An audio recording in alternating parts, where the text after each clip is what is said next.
Olá, pessoal, tudo bem? Estamos hoje para mais uma aula com a turma do módulo 3 e nós vamos falar sobre o assunto concordância verbal. Esses slides já foram passados para vocês devem tê-los no caderno para consulta, né? Quando vocês forem fazer as atividades, vocês forem responder as atividades. E no vídeo de hoje nós vamos explicar um pouco melhor esses assuntos, tá? Antes da pandemia, nós chegamos a trabalhar com o assunto de concordância nominal, né? Nós vimos as regras, fizemos atividade para nota, e aí precisamos ver concordância verbal, que é um assunto de nível um pouco mais complexo, então requer um pouco mais de atenção da parte de vocês, tá? Primeira coisa que vocês precisam entender quando a gente fala de concordância verbal é entender que quando a gente estuda verbo, a gente precisa ter em mente dois outros conceitos, que são os conceitos de sujeito simples e de sujeito composto. Isso porque sujeito está intimamente ligado a verbo e o conhecimento do que é sujeito é absolutamente importante para o entendimento do conteúdo que é concordância verbal, tá? Então, primeira coisa que a gente precisa entender é o que é sujeito e o que é verbo, tá? Sujeito é o ser, que pode ser real ou imaginário, que pode ser pessoa ou objeto, mas é o ser que pratica a ação verbal e que, na minoria dos casos, ele pode também receber a ação verbal, tá? E verbo é a palavra, né? É a classe gramatical, uma classe gramatical muito extensa, né? Muito longa, muito complexa, mas é a classe gramatical que indica ação. Pode indicar também estado, mas no geral indica ação, né? Pode indicar estado, pode indicar fenômeno. Por exemplo, a gente tem aqui a menina chegou agora. Nessa oração, nós temos chegou como sendo verbo, tá? Por que chegou é verbo? Como é que eu vou raciocinar para poder entender que determinada palavra pertence à classe gramatical do verbo? Primeiro, essa palavra, ela está indicando aqui uma ação, a ação de chegar. Quando eu fecho os olhos, eu consigo imaginar o que significa chegar, tá? Aqui no exemplo de baixo, a gente tem também o verbo sorrir, conjugado aqui, sorriu, tá? Quando eu fecho os olhos, eu sei o que significa a ação de sorrir, tá? De maneira geral, os verbos eles podem exprimir também estado, que indica a forma como a pessoa está, né? São os verbos ser, eu sou, tu és, ele é, o verbo estar, eu estou, tu estás, ele está. E os verbos podem indicar também fenômenos da natureza, fenômenos naturais. Por exemplo, nascer, morrer, envelhecer, trovejar, amanhecer, entardecer, anoitecer, etc. Mas na imensa maioria dos casos, os verbos eles exprimem uma ação, tá?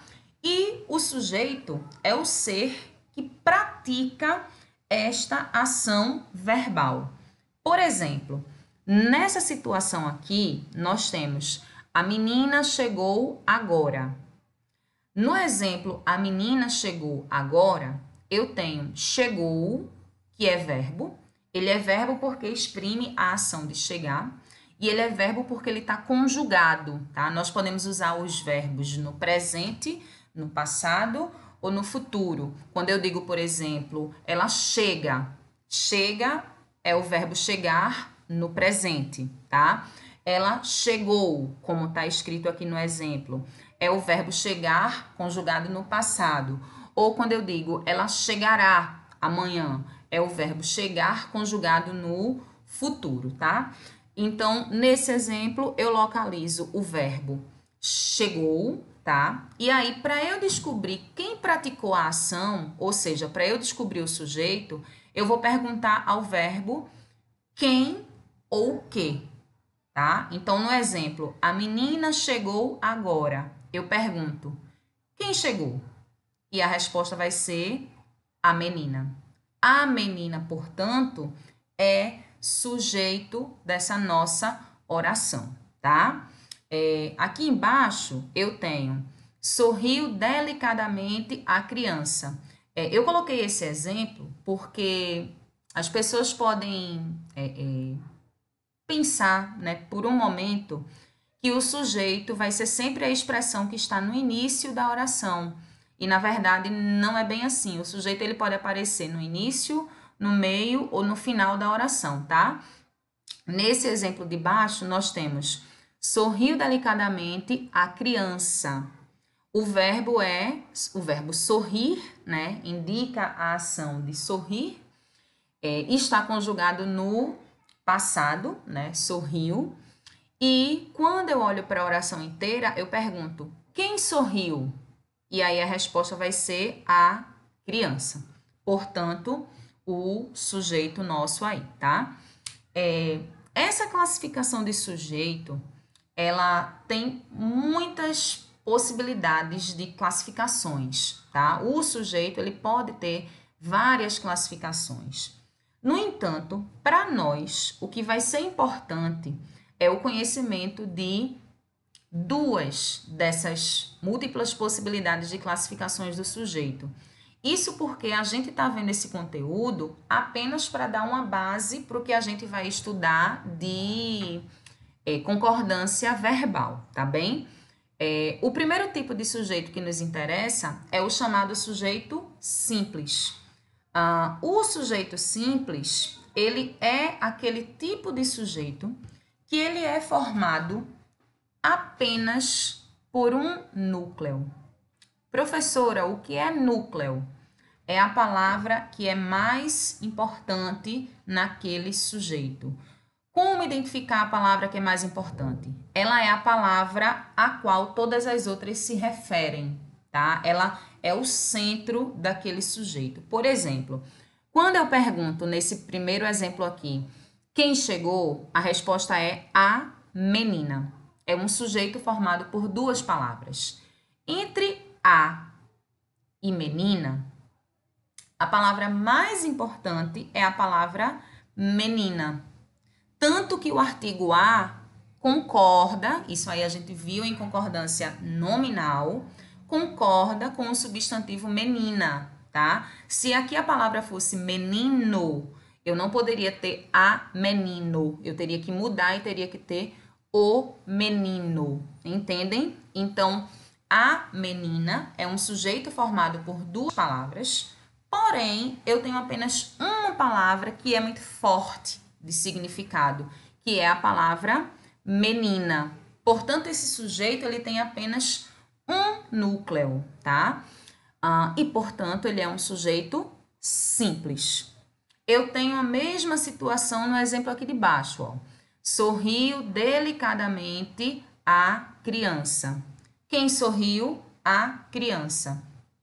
E nesse caso aí, eu tenho, de novo, um sujeito formado por duas palavras, a criança, dentre as quais a palavra mais forte é a palavra criança, tá?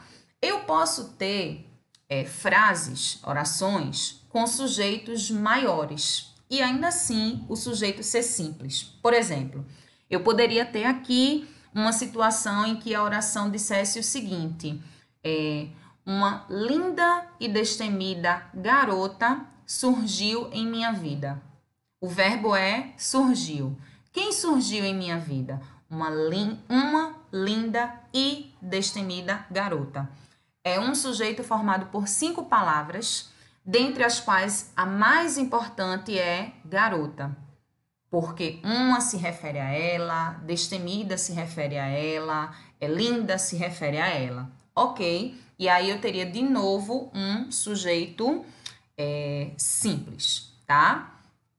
O outro tipo de sujeito que nos interessa é o que a gente chama de sujeito composto. O que é o sujeito composto? Ao contrário do simples, o sujeito composto é aquele sujeito que é formado por 2 ou mais núcleos, ou seja, 2 ou mais palavras importantes, palavras com carga significativa muito grande, tá? Por exemplo, eu tenho aqui, a menina e a mãe chegaram agora. Nesse exemplo, o verbo é chegar, tá? Ele indica uma ação verbal. E quando eu pergunto, quem chegaram? A resposta vai ser a menina e a mãe. É um sujeito formado por 5 palavras. E dessas 5, 2 são mais fortes. Uma é a palavra menina, esse azinho aqui se refere a ela. E a outra é a palavra mãe, esse segundo azinho, esse segundo artigozinho aqui também se refere a ela, tá? Então, a gente tem um sujeito formado por 2 núcleos, menina, mãe. Portanto, esse sujeito é um sujeito composto, tá? No exemplo de baixo, a gente já vai ter Patrícia e o terceiro módulo se gostam muito. Aqui a gente tem outro verbo, né, que é o verbo gostar. Ele indica a ação de gostar, tá? A gente entende o que é esta ação. E aí, quando eu pergunto quem se gostam, a resposta vai ser Patrícia e o terceiro módulo. De novo, eu tenho um sujeito formado por 5 palavras, tá? E dessas 5 palavras, a gente tem mais de um núcleo, ou seja, mais de uma palavra muito forte de significado, muito importante. Quais são elas? Patrícia e módulo. Patrícia não tem nenhuma palavra que está se referindo a ela, mas a gente entende que é um ser, né, que atua, que pratica a ação de gostar. E no caso de módulo, a gente tem o artigo O se referindo a módulo, que é o artigo masculino singular, porque módulo é uma palavra masculina singular, e o numeral terceiro, que também se refere a módulo e que está concordando com módulo também no masculino singular, tá? Então, aqui eu tenho como núcleos a palavra Patrícia e a palavra módulo. Eu tenho, portanto, 2 núcleos e, portanto, eu tenho um sujeito composto. Ok, gente? Não se preocupem, porque nós vamos fazer atividades para identificação de sujeito simples, de sujeito composto e para identificação do verbo também. Isso é muito importante antes de a gente ver todo o conteúdo de concordância verbal, tá?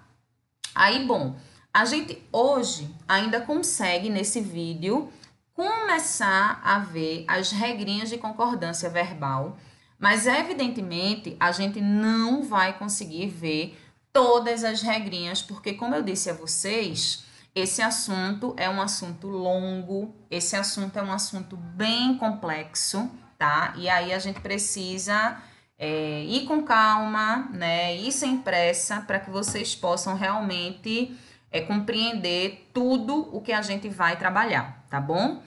Ó, eu disse a vocês que para nós entendermos as regrinhas da concordância verbal, nós precisamos saber com segurança o que é sujeito simples e o que é sujeito composto, porque algumas das mais importantes regras da concordância verbal, elas trabalham justamente com a identificação de sujeito simples e de sujeito composto, certo? Antes de a gente começar a ver as regras, a gente precisa entender, lembrar, na verdade, o que é o termo concordância, né? O nosso assunto é concordância verbal. O que é concordância verbal? É a necessidade de concordar verbo com sujeito, tá? Por exemplo, vocês naturalmente, né? A imensa maioria de vocês, pelo menos eu acredito, naturalmente no dia a dia estranhariam construções gramaticais do tipo: as menina chegou. Naturalmente, nós entendemos que se eu usei as, eu tenho que usar meninas. E se eu usei as meninas, que está aí no plural, eu tenho que colocar o verbo também no plural. Então, naturalmente, nós falamos as meninas chegaram. Assim como a gente falaria a professora chegou, né? Dificilmente algum de vocês falaria a professora chegaram, né? Porque a gente entende que a professora é uma expressão que está no singular. Se essa expressão está no singular, o verbo precisa estar no singular também. Vejam que são coisas que a gente faz naturalmente, mas aí, por que a gente estuda isso? Porque existem desdobramentos, né? Existem exceções, existem aprofundamentos dessa regra básica que a gente faz inconscientemente quando a gente está falando, quando a gente está escrevendo, tá? E aí, essa conexão de sujeito com verbo é o que a gente chama de concordância, é a combinação entre sujeito e verbo. Quando a gente viu concordância nominal, a gente viu que a concordância nominal, ela dizia respeito a combinar, né? Feminino e masculino, né? Que seriam os gêneros, e também o singular e o plural, que seria o número. No caso da concordância verbal, a gente vai trabalhar especificamente e unicamente com número, com singular e plural. Não se iludam achando que isso faz com que esse assunto seja mais simples, porque, como eu disse no começo da aula, não é, de fato não é, tá? Então, quando a gente fala de concordância verbal, a primeira regra, que é a regra básica, a regra geral, e, portanto, é a regra que a gente usa na imensa maioria dos casos, é como a gente faz para concordar verbo com sujeito simples, tá? E aí, a regra diz o seguinte: o verbo concorda em número e pessoa, não interessando a posição. Ou seja, gente, o que é isso? Se o sujeito simples está no singular, o núcleo, a palavra mais importante, está no singular, o verbo fica no singular. Se o sujeito simples está no plural, o núcleo é uma palavra escrita ou falada no plural, o verbo vai ser conjugado no plural, tá? Por exemplo, a gente tem aqui, ele chegou tarde. É uma oração simples, obviamente a gente vai complicar isso, né? A gente vai começar também com exercícios simples, até chegar a um exercício mais complexo, tá? E aí a gente vai entender o seguinte: aqui, chegou é verbo, né? Indica a ação de chegar. Nessa oração, ele chegou tarde, eu pergunto, quem chegou? E a resposta vai ser ele. É um sujeito simples, ele é tão simples que ele só tem uma palavra e, portanto, um núcleo, tá? E esta palavra está no singular. Então, se esta palavra está no singular, o verbo fica no singular. E aí a gente vai dizer, ele chegou tarde. Eu jamais poderia dizer, eles chegaram tarde, ok? Um detalhe importante é que isso é para o sujeito que esteja em qualquer posição na oração, no início, no meio ou no final. Se essa oração tivesse construída da seguinte forma: tarde chegou ele, chegou tarde ele, não importaria, a regra não mudaria, tá? Então, quando a gente for nos exercícios observar se a concordância ela está correta ou ela está incorreta, primeira coisa que vocês vão fazer é identificar o verbo. Identificando o verbo, pergunta ao verbo o que ou quem, e aí você vai achar o sujeito. Se esse sujeito está no singular, o verbo fica no singular. Se este sujeito está no plural, o verbo fica no plural, tá? Por exemplo, se aqui eu tivesse eles, né, continuaria sendo sujeito simples, continuaria sendo sujeito com uma palavra só, né, portanto também um núcleo só, mas a concordância mudaria porque eu iria ter que colocar eles chegaram tarde, ok? Se eu tivesse aqui chegou desesperada a mulher, eu teria que ter o verbo no singular. Chegou desesperada quem? A mulher. É sujeito simples que está no singular. Então, chegou desesperada a mulher. Os professores querem dar aula. Quem quer dar aula? Os professores. Sujeito simples, porém está no plural. Então, os professores querem, com o verbo aí, conjugado no plural, porque é assim que manda a regra geral desse conteúdo. Tá claro isso, minha gente, até agora? Quem tá ficando tenso, não fica, porque vocês vão ter acesso a esse vídeo para assistir quantas vezes vocês quiserem. E porque a gente vai fazer também daqui a pouquinho, na segunda parte da aula, as atividades para vocês fixarem direitinho o que eu estou dizendo aqui para vocês, tá bom? Bom, vamos lá para a próxima regrinha. E aí a gente vai trabalhar agora com sujeito composto e a regra, né? Ou as possibilidades de conjugação, de concordância com sujeito composto. Lembrando para vocês que sujeito composto é aquele sujeito em que a gente tem dois ou mais núcleos, tá? Ou seja, duas ou mais palavras importantes, palavras de significado forte, tá? Quando a gente fala de sujeito composto, a gente tem algumas possibilidades para fazer a concordância do sujeito composto, tá? A primeira possibilidade é como a gente faz a concordância do verbo quando o sujeito composto está antes do verbo. A gente tem primeiro o sujeito e depois o verbo, tá? Aí a gente tem, a primeira possibilidade o verbo vai para o plural.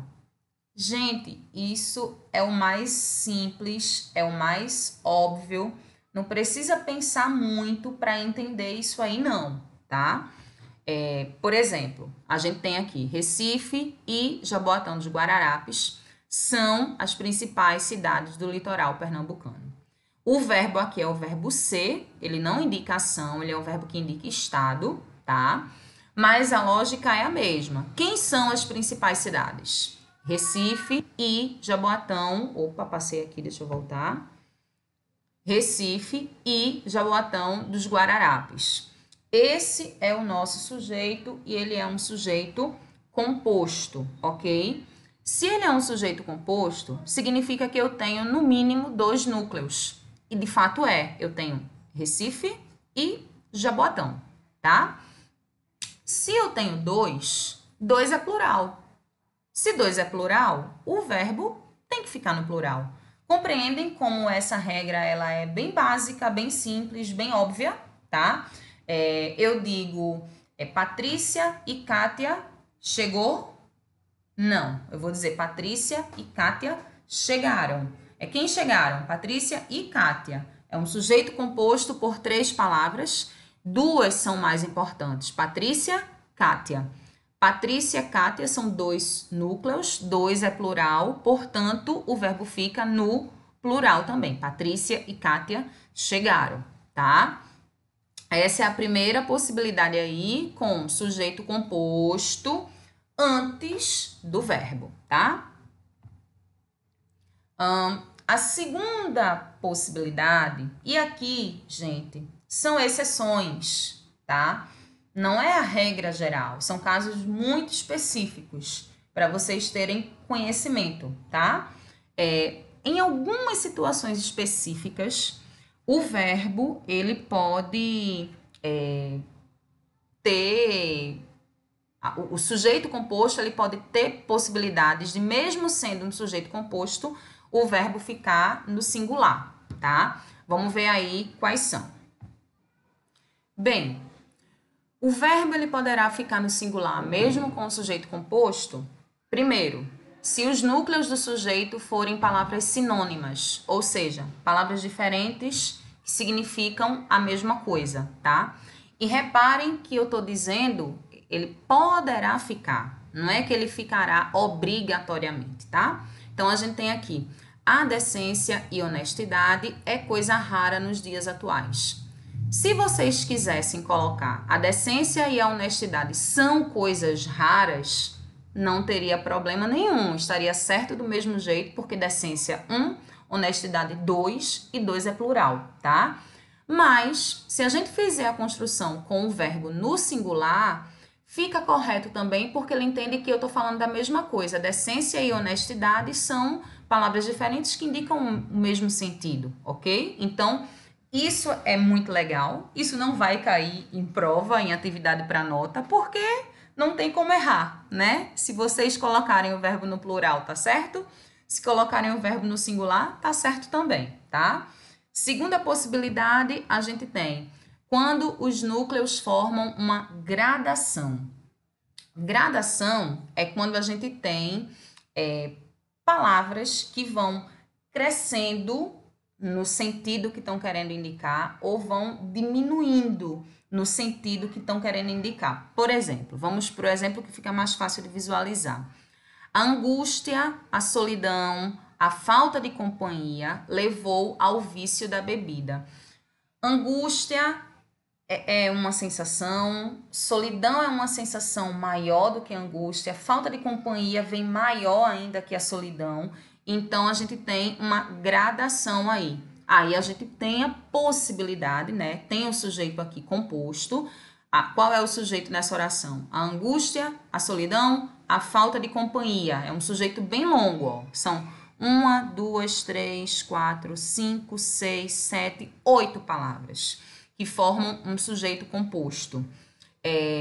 Como eles formam esses núcleos uma gradação, a gente tem a possibilidade de o sujeito ficar, o verbo ficar no singular, tá? De novo, é possibilidade. Se a gente tivesse aqui a angústia, a solidão, a falta de companhia, levaram-no ao vício da bebida, com o verbo no plural, esta construção estaria correta do mesmo jeito, tá? E, por fim, a gente tem o verbo poderá ficar no singular, mesmo com sujeito composto, quando os núcleos aparecerem resumidos pelas palavras tudo, nada e ninguém. E aí, neste caso, o singular, ele é obrigatório, tá? A gente tem aqui, por exemplo, diretores, gerentes, supervisores. Ninguém faltou. O sujeito aqui é diretores, gerentes, supervisores. É um sujeito composto. Porém, esse sujeito composto, ele aparece resumido pela palavra ninguém. E aí, o verbo, ele vai concordar com esta palavra ninguém, que está no singular, o verbo fica no singular, tá? Aqui embaixo a gente tem a ameaça, o terrorismo, a agressão. Nada o assustava. A lógica é igual. A gente tem sujeito composto, qual é? A ameaça, o terrorismo, a agressão. Esse é nosso sujeito, tá? Núcleos, ameaça, terrorismo e agressão. Porém, esse sujeito, ele aparece resumido pela palavra nada. E aí, o verbo assustar vai concordar com a palavra nada e, portanto, vai ficar no singular. Ok, pessoas? Vamos lá. Sujeito composto depois do verbo. E aí, a gente vai ficar hoje apenas nas regrinhas de sujeito simples e sujeito composto e a relação desses sujeitos com a concordância verbal, tá?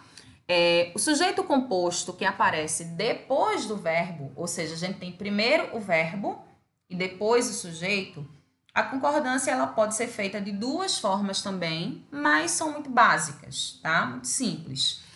A primeira é aquela lógica que eu já falei desde a regra anterior. eu tenho aqui o exemplo, ó. Chegaram ao estádio os jogadores e o técnico. Verbo chegar indica uma ação. Aí eu pergunto, quem chegaram? Resposta, os jogadores e o técnico. O verbo tá primeiro e o sujeito está depois, está no final da oração. Esse sujeito é um sujeito composto, né? Os jogadores e o técnico. Ele é composto por 5 palavras e as palavras mais fortes, os núcleos, são jogadores, técnico, tá? Jogadores, uma palavra, técnico, 2 palavras. Jogadores por si só já está no plural. Então, soma jogador com técnico, dá plural de novo. Portanto, plural aí, obviamente, colocado, tá? Chegaram ao estádio os jogadores e o técnico. Beleza? E aí, isso aqui é óbvio, todo mundo entende. É só eu estar atenta a descobrir onde está o sujeito, tá? E perceber que eu tenho 2 núcleos, 2 é plural e o verbo fica no plural também, tá? Por fim, o sujeito composto depois do verbo, a gente tem também a possibilidade de o verbo concordar com o núcleo mais próximo a ele. Por exemplo, chegou ao estádio o técnico e os jogadores. Verbo, chegou. Aí, quem chegou? O técnico e os jogadores. Sujeito composto. Núcleos, técnico, jogadores, são as palavras mais fortes. Desses 2 núcleos, técnico e jogadores, o que está mais perto do verbo é técnico, que é uma palavra que está no singular. Então, a gente tem a possibilidade de deixar o verbo aqui também no singular, tá? Chegou ao estádio o técnico e os jogadores. Professora, se eu colocasse chegaram, estaria errado? Não estaria, porque o sujeito não é composto, então não tem problema nenhum, tá? E aqui eu só consigo fazer essa construção no singular, porque a palavra técnico está no singular, entendem? Se eu tivesse chegou ao estádio os jogadores e o técnico, o verbo não poderia estar no singular, porque a palavra mais próxima, o núcleo mais próximo ao verbo seria jogadores, que está no plural. Aí, nesse caso, eu só poderia construir, de fato, o verbo estando no plural. Como no exemplo aqui, técnico é a palavra que está mais próxima, né? O núcleo do sujeito que está mais próximo ao verbo. E é uma palavra também que se encontra no singular, o verbo pode ficar no singular, não é uma obrigação. Se eu construísse aí no plural, não teria problema nenhum, estaria correto do mesmo jeito, tá? Na próxima aula, aí sim, a gente começa com a próxima regrinha, que é o sujeito coletivo, tá? Haverá um exercício sobre tudo que a gente viu até agora, e aí eu sugiro que vocês tentem responder esse exercício e depois a gente fará a correção desse exercício também em vídeo. Tá bem, pessoal? Espero que vocês tenham entendido. Qualquer coisa vocês podem me acionar nas redes sociais que a gente conversa e eu tiro as duvidezinhas de vocês, tá bom? Um cheiro e até a próxima!